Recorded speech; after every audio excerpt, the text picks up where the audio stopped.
එහෙනම් අපි ඩ්‍රින්ක් එකක් ගමු. ගැසියර්. ඌව දාලාද බොන්නේ? පුතු මේක. කොහොම රෙසිපි අම්මගේ. කොකා කෝලා. හිමියාවනම් ඒ විදියට කරන්න ඕනේ නේද? මේකට යන්න ඕනේ. කූල් වෙච්චි. බ්‍රෑන්ඩ් එක අපේ. කොහෙන්ද ඔය බෝතලේ ගත්තේ?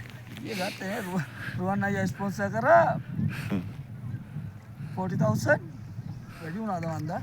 කවන්නේ? හිමාලය බලන්න හිනනේ කරේ. එන අල්ලන් ෂොට් එකට. නබඩු මේ මෙන්න දිය වෙනවා පේනවනේ. දාන සැනින් දිය වෙනවා.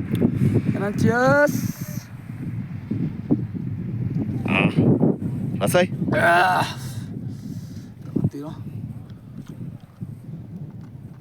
මට සීරි ඇරලා දැම්මා.